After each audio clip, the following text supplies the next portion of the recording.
साथियों, देश में विकास के लिए हो रहे इन प्रयासों के बीच आप सभी देशवासियों को एक और बात की ओर भी ध्यान खिंचवाना चाहता हूं।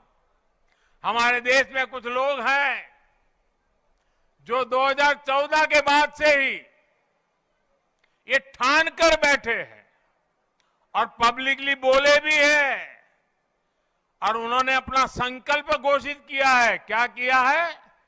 उन्होंने अपना संकल्प घोषित किया है, हम मोदी की छवि को धूमिल करके रहेंगे।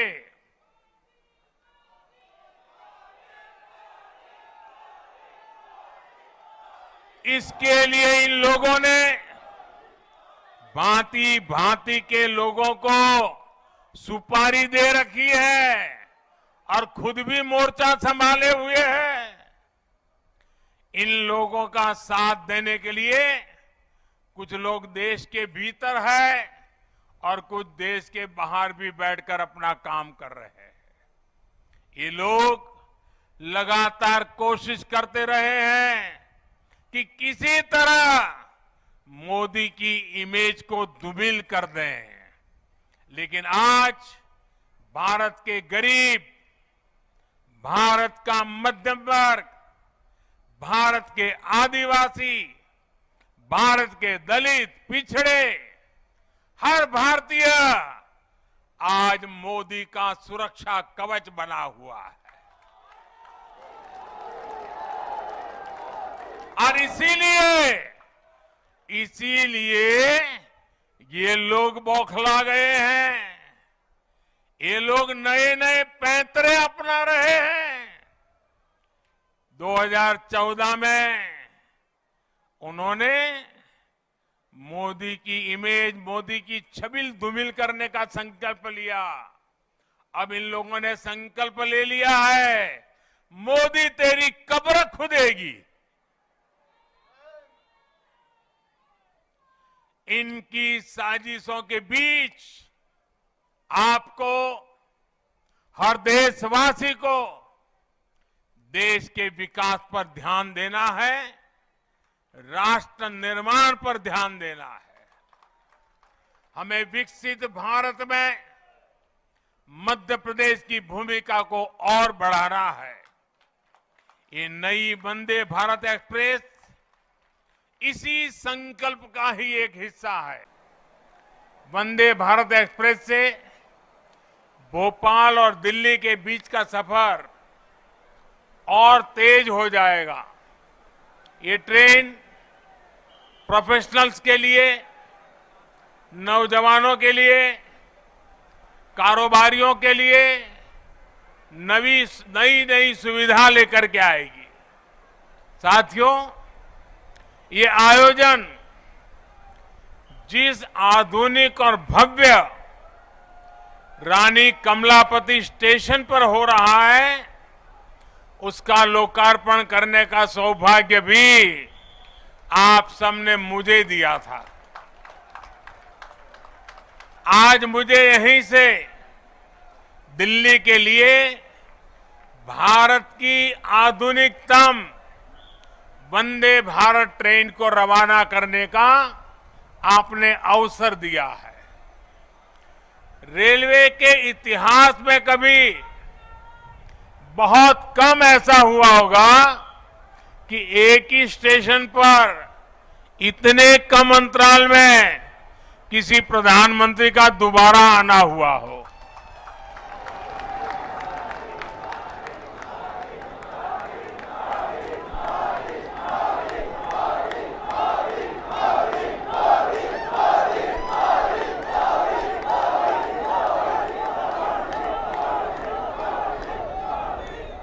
लेकिन आधुनिक भारत में नई व्यवस्थाएं बन रही है, नई परंपराएं बन रही है। आज का कार्यक्रम इसी का भी एक उत्तम उदाहरण है। साथियों, अभी यहां मैंने जो यात्री के रूप में हमारे स्कूल के बच्चे जा रहे थे, कुछ पल उनके बीच बताया, उनसे संवाद भी किया। उनके भीतर इस ट्रेन को लेकर जो उत्सुकता थी, उमंग थी, वो देखने योग्य थी। यानी एक तरह से वंदे भारत ट्रेन विकसित होते भारत की उमंग और तरंग का प्रतीक है। और आज जब ये कार्यक्रम तय होता था तो मुझे बताया गया कि 1 तारीख को कार्यक्रम है। मैंने कहा भाई 1 अप्रैल को क्यों रखते हो? जब अखबार में खबर आएगी कि 1 अप्रैल को मोदी जी वंदे भारत ट्रेन को झंडी दिखाने वाले हैं तो हमारे कांग्रेस के मित्र जरूर बयान देंगे, ये मोदी तो अप्रैल फूल करेगा।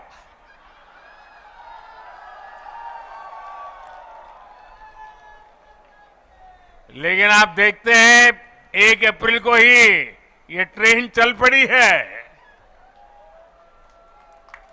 साथियों, ये हमारे कौशल, हमारे सामर्थ्य, हमारे आत्मविश्वास का भी प्रतीक है।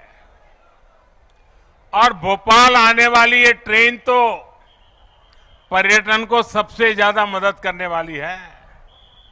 इससे सांची स्तूप, भीमबेटका, भोजपुर और उदयगिरी गुफा जैसे पर्यटन स्थलों में आवाजाही और बढ़ने वाली है। और आपको पता है कि पर्यटन बढ़ता है तो रोजगार के अनेक अवसर बढ़ने लग जाते हैं, लोगों की आय भी बढ़ती है। यानी ये वंदे भारत लोगों की आय बढ़ाने का भी माध्यम बनेगी, क्षेत्र के विकास का माध्यम भी बनेगी।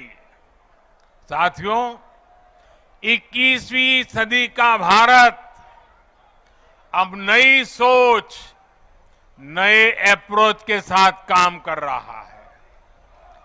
पहले की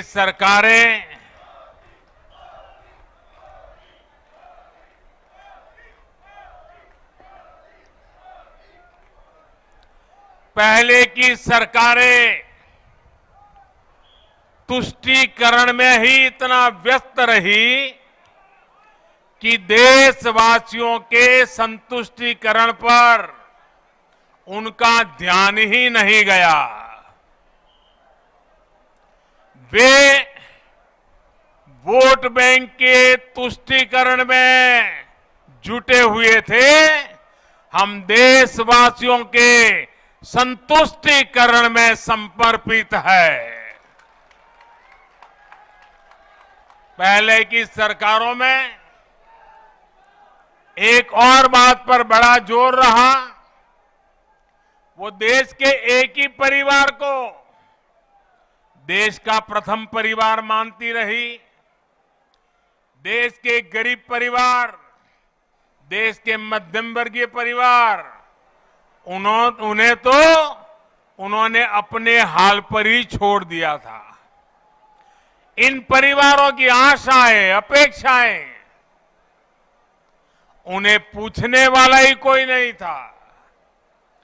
इसका जीता जागता उदाहरण रही है हमारी भारतीय रेल। भारतीय रेलवे दरअसल सामान्य भारतीय परिवार की सवारी है। माता, पिता, बच्चे, दादा, दादी, नाना, नानी, सबको इकट्ठे जाना हो तो दशकों से लोगों का सबसे बड़ा साधन रेल रही है।